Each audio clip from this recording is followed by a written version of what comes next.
Okay, wonderful. Welcome to the Realness, everyone. Challenges to advancement in the workplace and how to overcome them.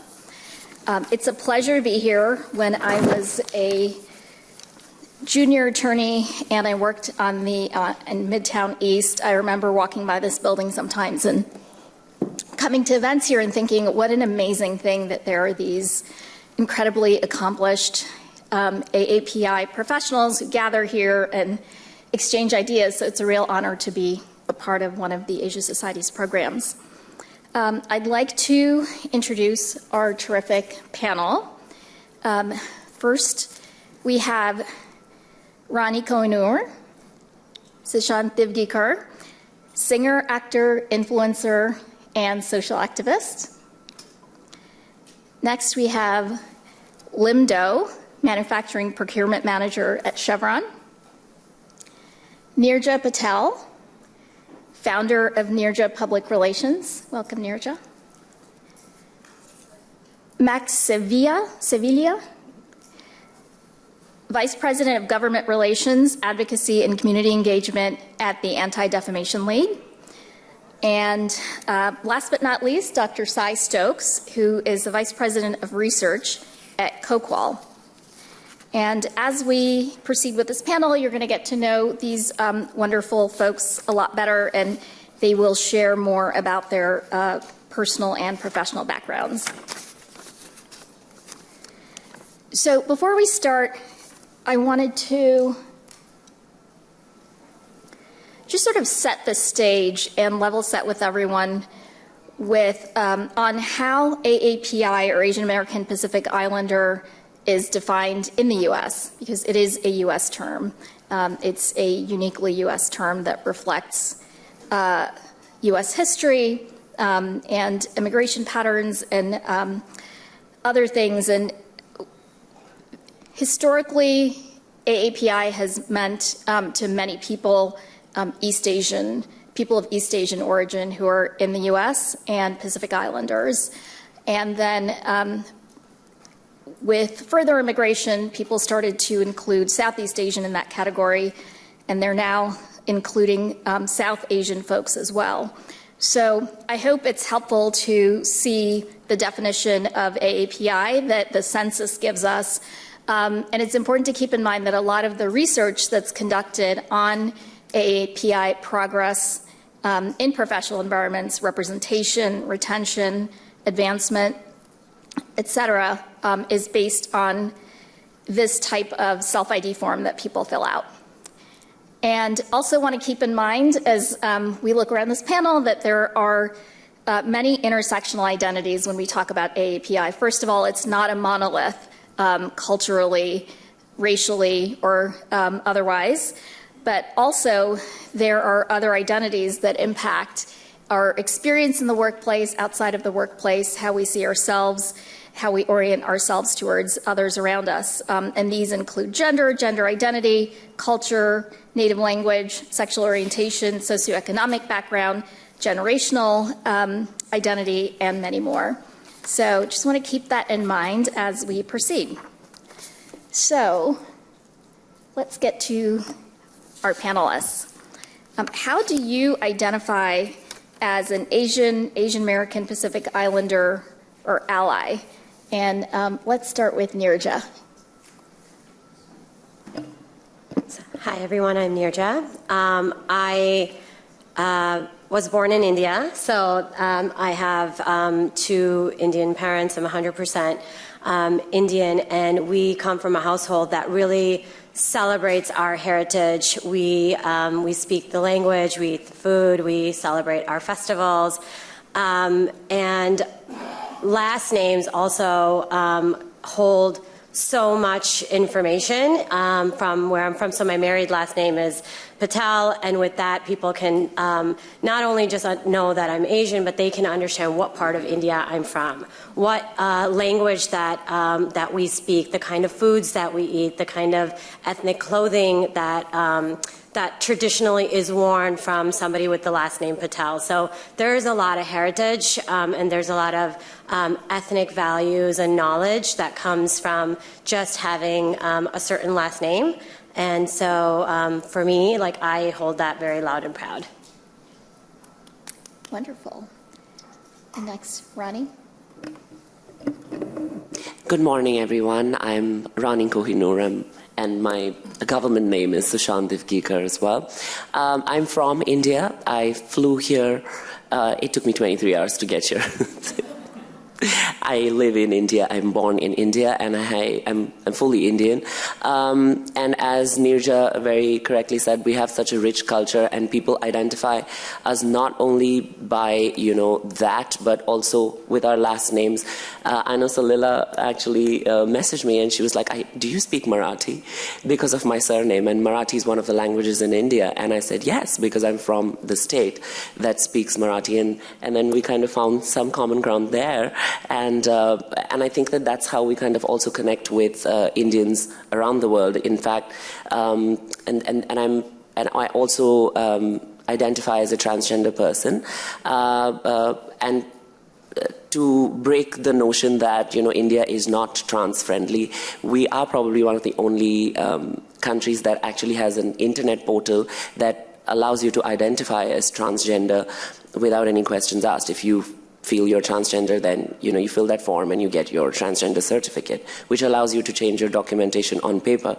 And I think that that is something that I wanted to really speak about. And having said that, we also have the oldest transgender community in the world, the Hijra community, and I have many mothers that belong to ancestors that belong to this beautiful and illustrious community. So I also wear that very proudly. Thank you.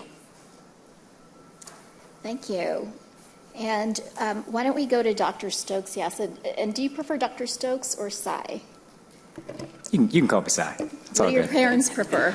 I mean, well, they don't call me Dr. Stokes, that's for sure. It's kind of weird. But yeah, I can go ahead and start. So, yeah, once again, my name is Dr. Psy Stokes. It is wonderful to be on this panel with you all. But in terms of how I identify, I'm Black and Chinese. My father was an activist for the Black Power movement back in the 60s and 70s, which is definitely a very strong foundation how I was raised in the Bay Area in California. And, we have a lot of roots in Oakland and Richmond, so if you're familiar with the area, that's where I'm from. I heard a little whoop whoop. Wherever that was, there you go. And my mother immigrated here at 11 years old. She's Chinese. She immigrated to Oakland, Chinatown, and then kind of bounced around in San Francisco, Japantown. If you know anything about the Bay, once again, that's kind of where we all have our foundation within that space. But that's definitely really important to me in terms of growing up in an environment like that, because I think it's rare. I've moved around the country ever since then for the last 15 or so years, and there's no place like New York and the Bay and LA as well, where when you think about strong Asian communities and how that's almost normalized within that space, it's a really strong foundation to grow up with, because you become proud of who you are and you have that ability to garner that pride. Whereas I've talked to some folks where they didn't grow up in those environments, and it's really difficult to have to navigate that space and oftentimes feel pressure to assimilate. But that's just something I never had to do, especially since I have a very strong foundation of activism within my family. So it's great to meet you all today, and I'm excited to get started. So. All right, thank you. Well, since you have your doctorate, I'm going to call you Dr. Stokes. Asians love doctorates. Hey, And next, we'll go to Liem. Yes, hey, good morning, everyone. Liem Do. I'm first-generation Vietnamese American. My parents immigrated here to the U.S. with their children in 1979. We took a very arduous trek here, just like the experience of many Asian American to the U.S. in search of a better life. We grew up in the Deep South. My parents were very traditional Vietnamese.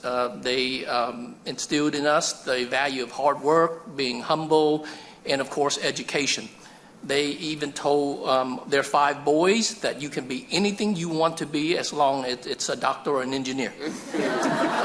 Now you laugh, but all 5 boys have engineering degrees. So yes, I am also an engineer. And one of the things I try to do with my kids, I have 3 kids now, is to say, hey, you can be anything you want to be, and I mean it. I've got 2 in engineering school right now, so it must be in our DNA, so I can't just drop the DNA piece of it.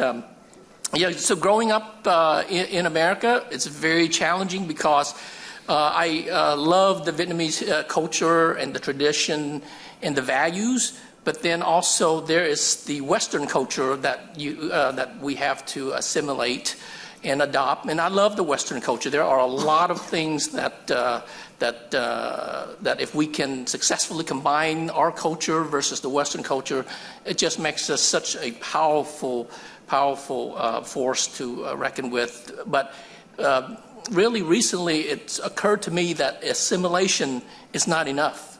We have to be better than assimilate because we're not starting at the same starting line as everyone else. We're starting from behind, and so we need to catch up. Thank you, Liem. And finally, we'll ask Max to tell us a bit about himself. Okay, everyone. Thanks for being here with us this morning. So my name is Max Sevillia. I lead the government relations and community engagement at the Anti-Defamation League, and I identify on this panel as an ally. And actually, I've been at ADL for about 3.5 years, and being an ally has been a key priority of mine and my team's. I started at ADL a month and a half before the pandemic, and so immediately top of mind, top priority was supporting the AAPI community as national leaders were calling COVID-19 a Chinese virus and worse. And we were seeing the consequences of that sort of irresponsible language and engagement on the health crisis and the national crisis. So I spent really the 3 years being an ally, supporting the AAPI community, pushing back against hate and discrimination, against physical and other violence, and I'm proud of having done that work. The Stop AAPI Hate engagement was something that myself and ADL was very much committed to and involved in. But beyond being an ally, I will say that we have shared experiences and shared goals. There's intersectionality in my own self as a Latino American, as a Jewish minority religious person, as a foreign-born immigrant. I think that there are a lot of shared experiences between all of us here today that goes beyond allyship. It's about partnership. It's about engaging in improving and pushing for a better society, for a better experience for ourselves and our families and our communities. And I think that that's more than allyship. It's all of us coming together and working together. And as I said, fighting AAPI hate has been a key a goal, priority for myself and for the organization I work at. And turning the allyship into this partnership, I'm reminded by the experience that I lived through, probably the most emotional experience I've had in the 3 years at ADL, which was at the time of the Atlanta shooting targeting the AAPI community. Again, bringing it all together, because allyship, it's shared experiences, shared lived experiences. Unfortunately, in the Jewish community and ADL, which is a 115-year-old organization, we have lots of experience in dealing with those sort of tragedies, mass shootings, mass attacks because of identity. And so I remember joining a call with leaders of the AAPI community nationally and in Atlanta in order to share our best practices in order to support the families of the victims and then to push back against that sort of hate.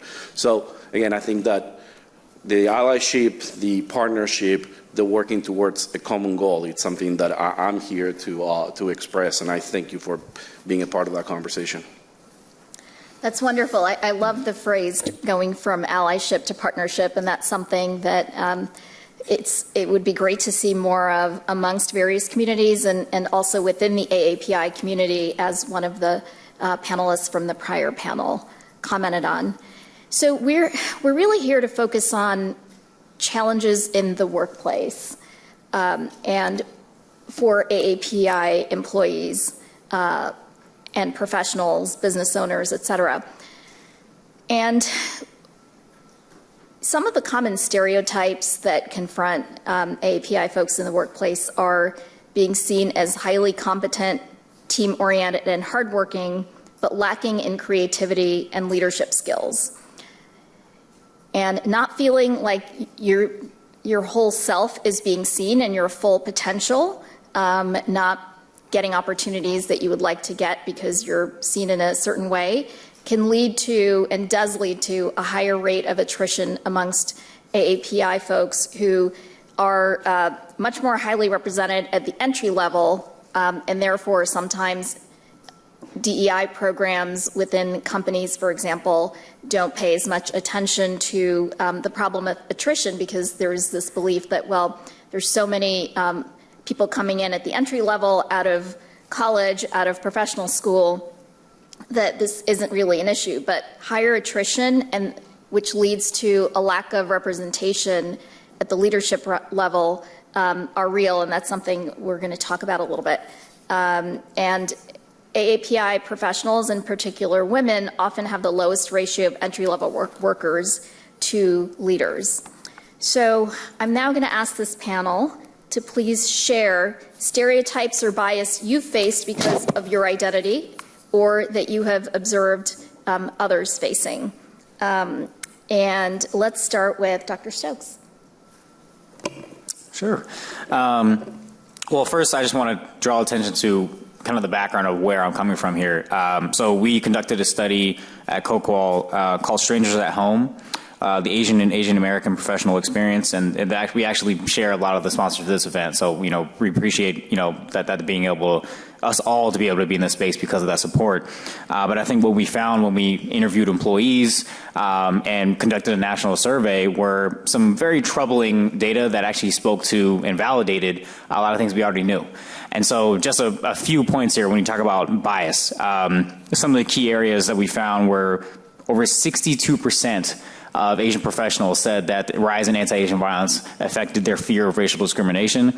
And when it came to how much this external entity, this insane increase in anti-Asian violence across the board, how it influenced people's lives, 45% said it impacted their physical health, 63% said it impacted their mental health, and this also took place in the workplace, where 43% said it impacted their relationships with their colleagues, 40% said it impacted their relationships with their managers, and even beyond that, if you want to talk about the bottom line of actually day-to-day operations and how anti-Asian violence actually affected that, 50% said it affected their ability to focus at work, 47% said it affected their ability to be productive at work, and 62% said it affected their feelings of safety commuting. So we're talking about this external pressure, or this external entity that we are trying to battle with here. And a lot of companies at the beginning were saying, well, why is that our fault? Because we're not the ones performing this anti-Asian violence on a day-to-day basis, right? So why are we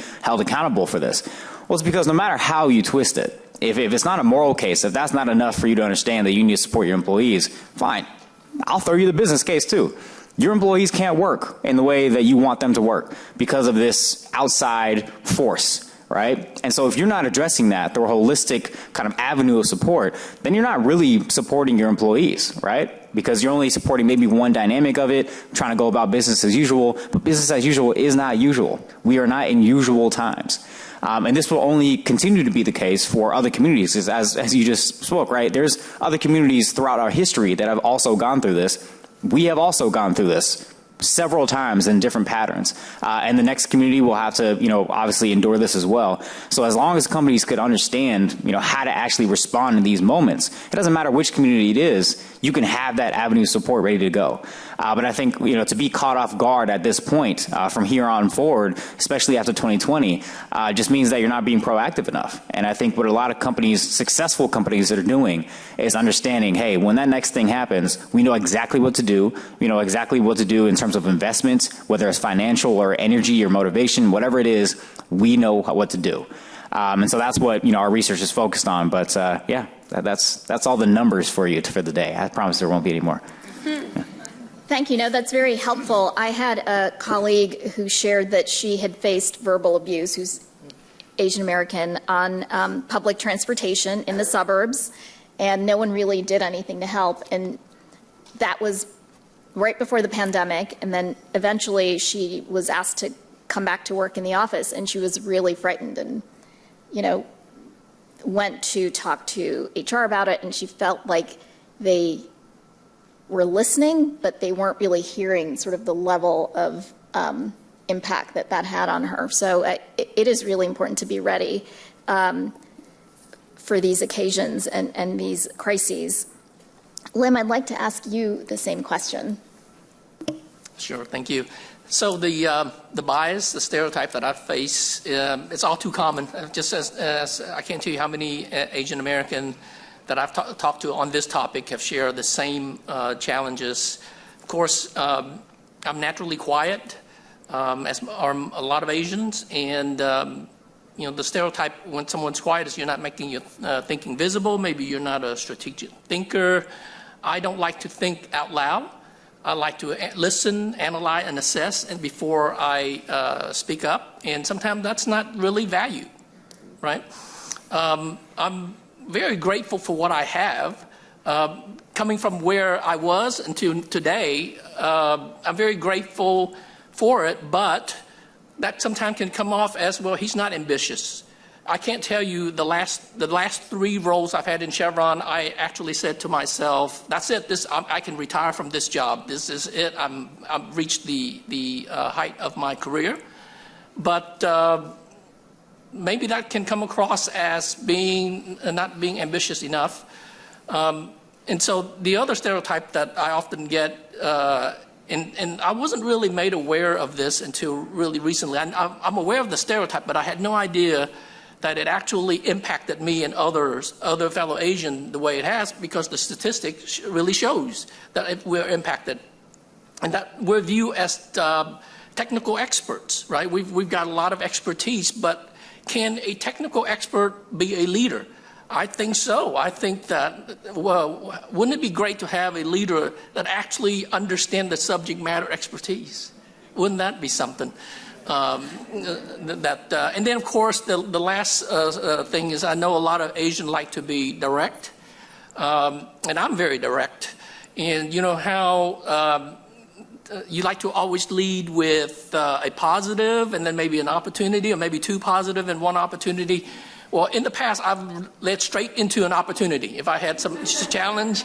And so I've got to work on that, because, no, I think it's actually the right thing to do is to lead with the positive and then to share the opportunity. So, yep, those are the stereotypes that I think we all face that.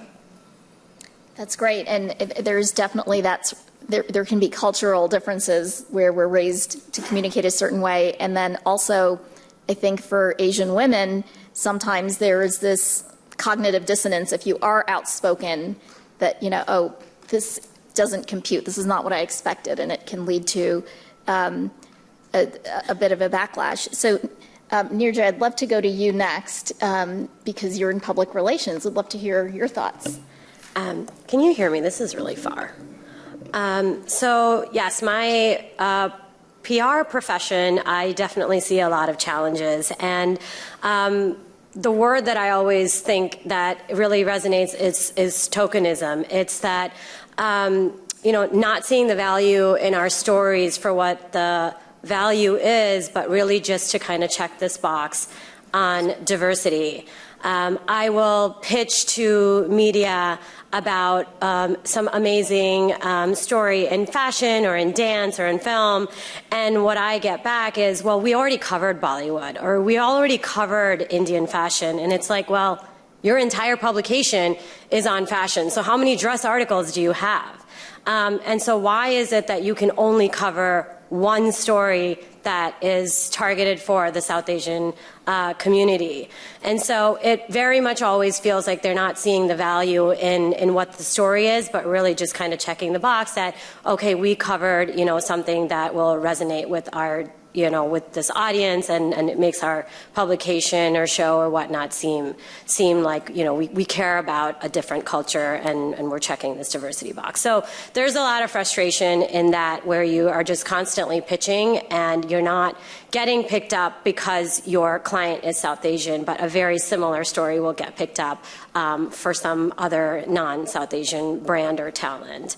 So as a publicist, that's what I see. And then the clients clients that I work with that are in media and in entertainment, there's just so many biases there in terms of, everything from being the model minority to having like terrorism association and not having to only get a role with whether you're going to play, tech support or a taxi driver or a bodega owner, but really getting roles that are meaningful.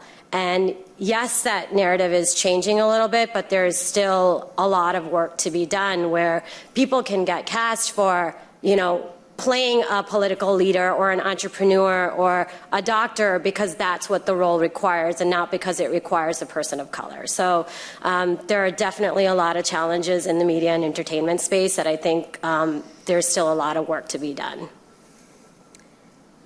Thank you. And Ronnie, you're also in the entertainment space. What's your take on this? I felt personally attacked when she was saying it. No, but it's so true. It's absolutely, and back home in India, I think the conversations that we're now starting are, why don't you allow transgender actors to play transgender characters? And then they're like, oh, but an artist can play anything, any role, but like, and then I'm like, okay, but you're right. Then in that case, and according to that theory, a transgender actor should be allowed to play a man and a woman. But then they're like, oh, but you don't look man enough or you don't look woman enough. And then they're like, but you look too trans to play a transgender character.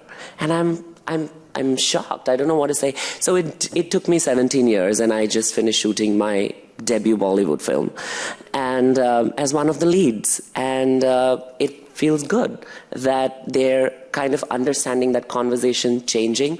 But as you said, there are so many intersections. So when you're brown, when you're Asian, South Asian, you're Indian, and you're transgender. So the transgenders, the transgender community might be like, in the world will be like, oh, you're Indian, and the Indians will be like, you're transgender. And I'm like, where do I go? And so the least I think we should be allowed to do is, be our truest authentic selves. And I keep saying this, that, art and performance art, and through performance art, when I do my shows, when I speak, my speaking voice is this. And then I'm like, आइए मेहरबान बैठिए जाने जा शौक से लीजिए जी. So when you do that and then you play with your art, and people are like, okay, wow, that's good, that's okay, we'll consume that regardless of the fact that this is a transgender. And I just think that, we have to start changing the dialogue, and we have to change the narrative, because we are in a position of power.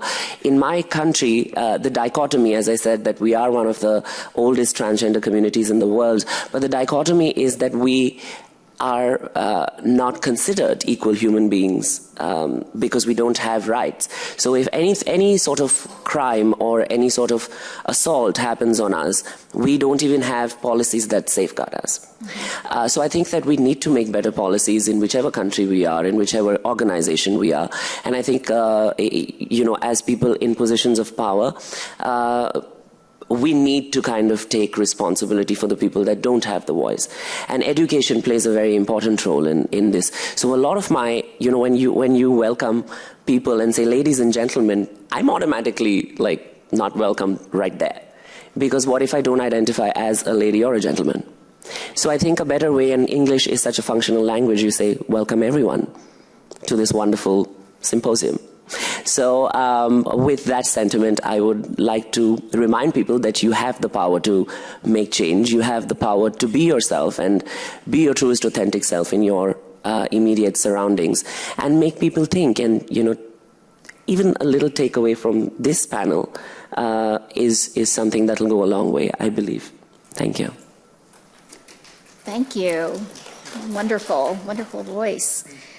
So I'd like to go to Max next and ask, what your take is on stereotypes, and then segue to the next question, which is solutions for reducing bias.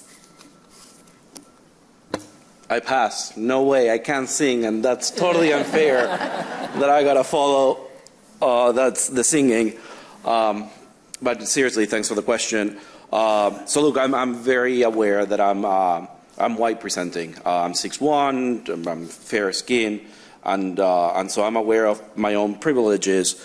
But as it's been shared here today, my last name is Sevilla, clearly Latino.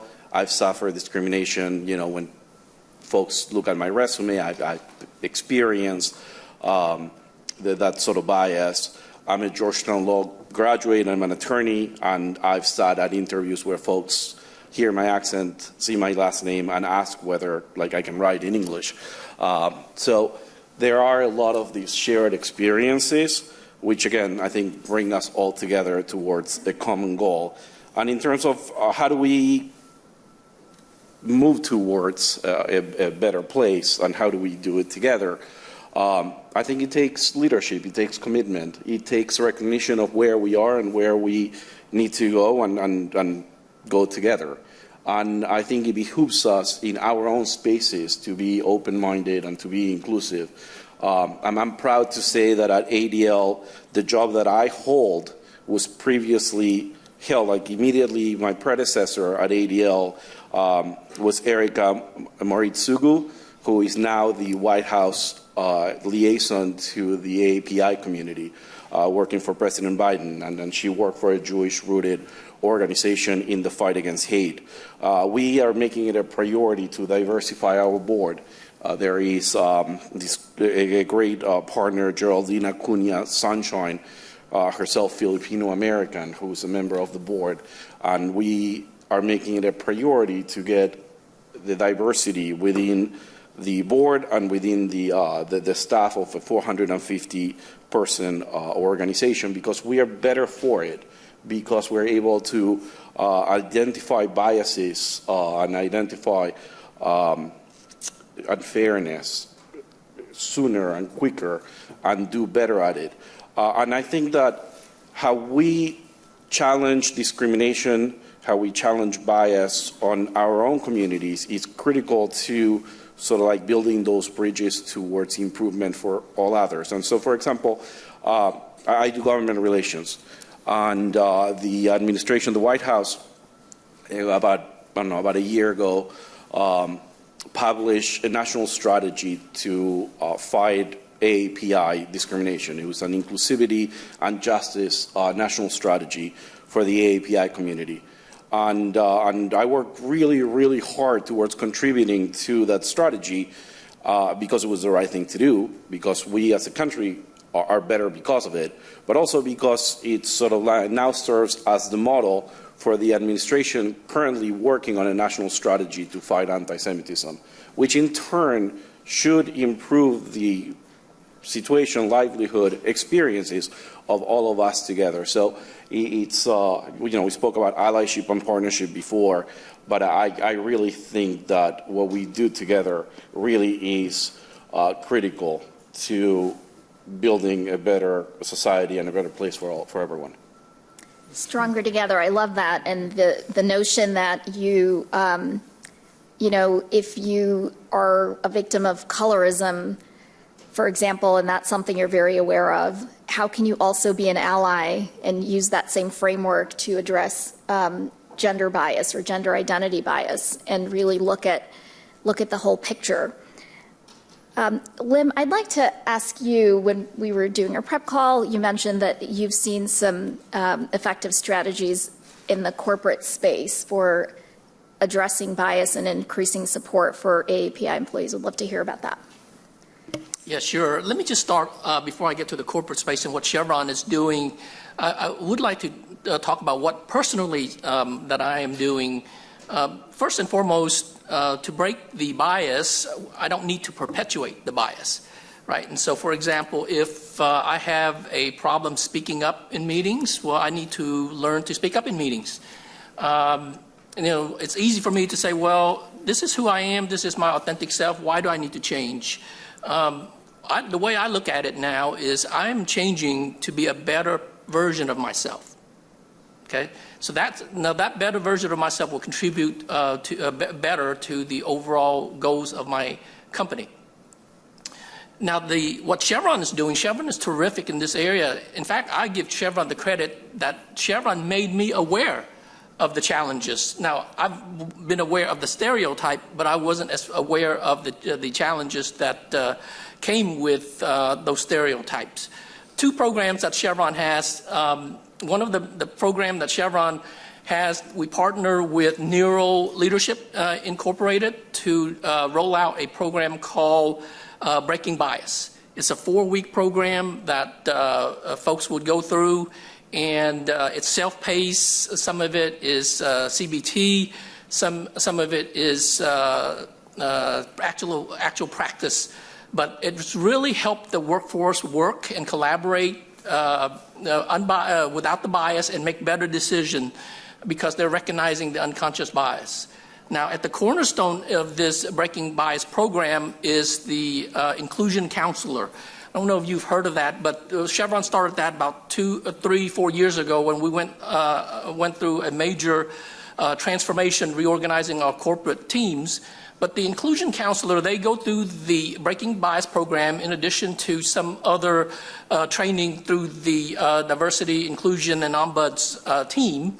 But their role is to sit in those selection hiring meetings where they're not really involved in making the selection, but they are there to help identify unconscious bias.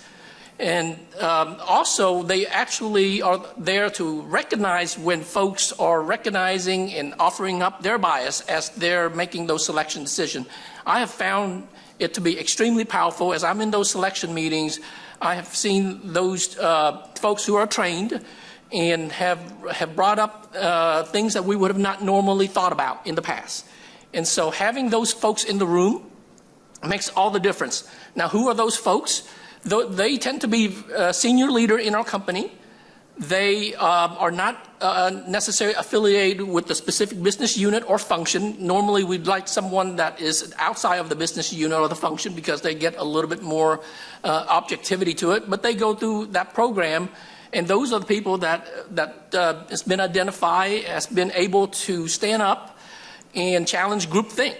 It's not easy to do, but with the right training, I've seen it work for Chevron very effectively, so I'd be happy to talk to anyone afterward about the program because I think it's a remarkable step in the right direction that Chevron's taken to ensure that the unconscious bias or even breaking the known bias effectively in the workforce. That's great. Creating guardrails around your people systems is incredibly effective.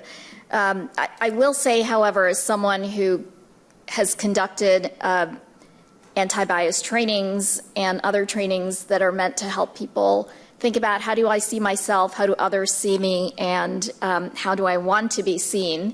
I've noticed that there's sort of been a generational shift in terms of how receptive people are to the message that, you know, maybe I need to make an adjustment. And Neerja, would love to hear from you on either any generational differences that you see about how people operate in the workplace or how they want to be seen, or any other tips you have on anti-bias. I think in terms of generations, I definitely see the up-and-coming generation a lot more proud of who they are.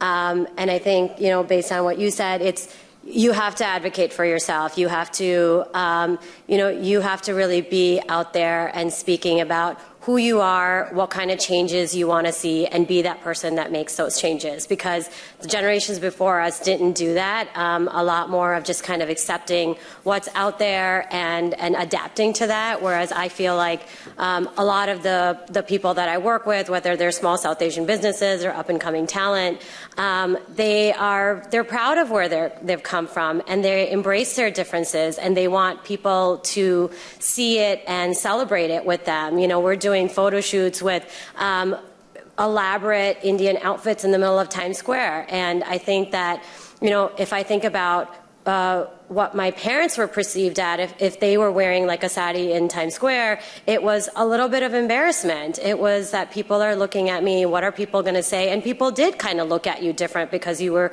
not wearing what everyone else was wearing.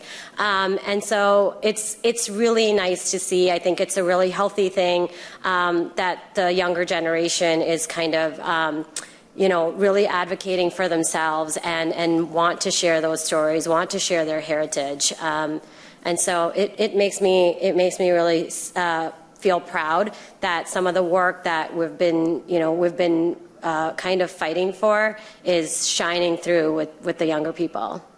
That's great. So there's sort of two things going on at the same time, two streams. Dr. Stokes, would love to hear your thoughts on this. Absolutely. Yeah, I actually wanted to draw back to this report that we conducted because there's a framework that we fall back on, which is Audit, Awaken, Act. And audit is really that internal process of just like you do a financial audit your DEI practices, right? Are they actually effective or not? And where are some weak points and areas for improvement? But the biggest thing that we saw that companies needed to do first was to disaggregate data. Oftentimes, we see the data for the success rates for education, income, whether or not you own a house or whatever the metric is, you see, oh, Asians are outperforming other racial groups. Well, that's not the case when you think of Vietnamese folks, Cambodian folks, Hmong, Laotian. If you look at those numbers, Samoan, if you want to look at Pacific Islanders as an entirely separate group, understanding that's 1,000 different islands and islets that comprise of Pacific Islanders, 50 different ethnic groups that comprise of just Asian itself, right? What are you actually talking about here? Because is it just 3 or 4 racial groups that are doing well, or is it actually all Asian groups? And most of the time, what you'll see is some pretty stark discrepancies. But then when it comes to Awaken, is actually sharing that data with your employees, because oftentimes we're not transparent enough, and we actually don't know what's happening at that top level. But the more transparency that we have, the more we can feel like we're seen and not so invisible within these spaces. But then when it comes to ACT, is of course responding to anti-Asian violence in ways that understand the holistic kind of impact of it, because as we know, it's not just an external thing, right? It's impacting what's going on within the workplace. But also one of the main things that we fall back on here for the ACT portion is understanding the generational differences. And so we speak on that quite a bit. And from a personal perspective, I started off with the intro about who I was. It all goes back to that.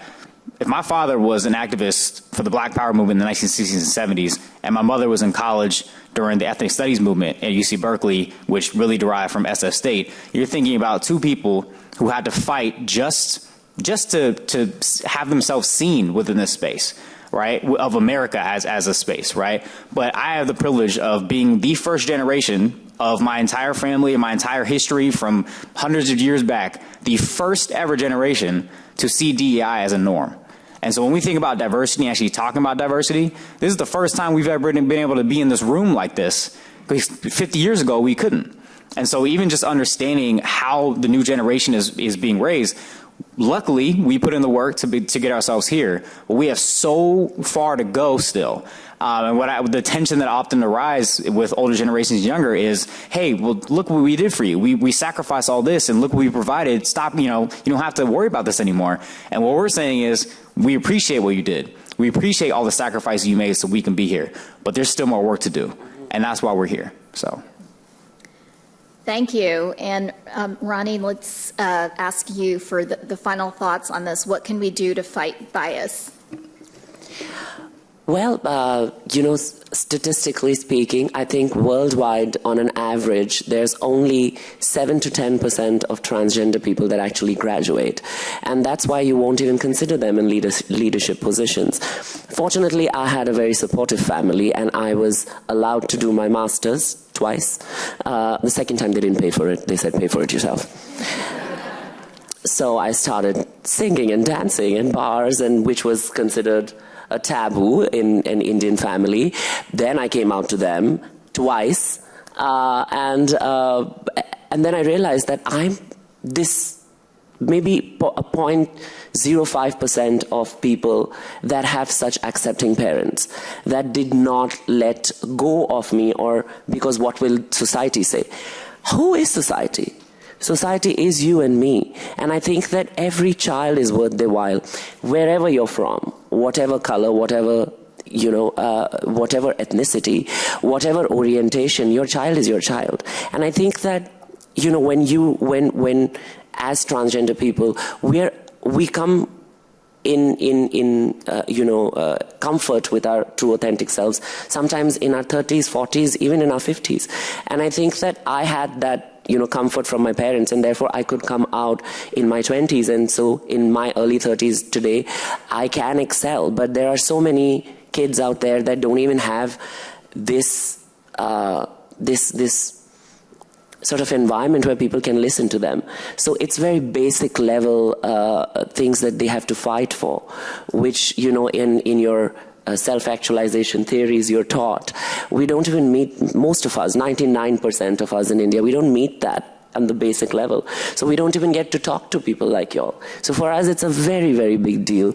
And I would like to thank, my sister-in-law, Sana, for inviting me. And I said, if I have to make a trip and cross these 7 seas, at least I'm not swimming to get there, I'll do another show. So, but the thing is that, when I do this, I kind of change people's mind through my art. But because I am also an industrial psychologist, I sit on the panels to make policies for organizations, and I make sure that I don't want a seat on your table. I want a new table.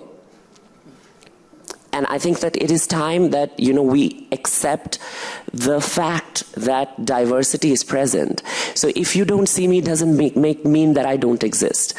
So I believe that it is very essential that every organization understands that every now and then you will find a Rani, but it doesn't mean that you have to have me being this person and this personality in front of you to remind you that there is somebody like me probably in the closet in your own organization but is afraid to come out because you don't have the policy to safeguard them. And I think it's very important. So what I have done is we've launched and I just finished my paperwork, so I'm excited. But we just launched an NPO which is called YANA, Y-A-N-A, and it means you are not alone, for every transgender child back home in India. And we're going to provide them skill building, and we're going to provide them, and we need all your support actually, to provide them education. We don't want donations. I think we need to educate them so that they can choose what they want to do. And whichever vocation they want to foray into. They could be a media professional, they could be a doctor, they could be a psychologist, they could be a drag queen, they could be whatever they want to be. And I think that is very important when you allow someone to make that choice consciously and don't force them. My parents would have loved for me to be an engineer or a doctor because I fall in that. I got closest to mental health by becoming a psychologist. That's because I like people and I like to help people. But I realized that I need to do more. And so now what I do is that I combine my degree in psychology and my performance as a performing artist. And what I do is I'll give you a show, I'll sing you some songs, but then I'll also sit on your board as an external consultant. I love it. Fantastic. Thank you. How wonderful. Really amazing quotes there. And I really loved "Who is society? It's you and me," especially for Asian Americans. For many generations have been seen as the perpetual foreigner, perpetual other. It's really affirming to hear those words. So I believe we're out of time. So should we wrap up? Okay. Well, I want to thank each of our panelists for being here today. Just amazing and wonderful perspectives that you shared, and the Asia Society and everyone who helped put this together. And thank you to the audience for being here with us.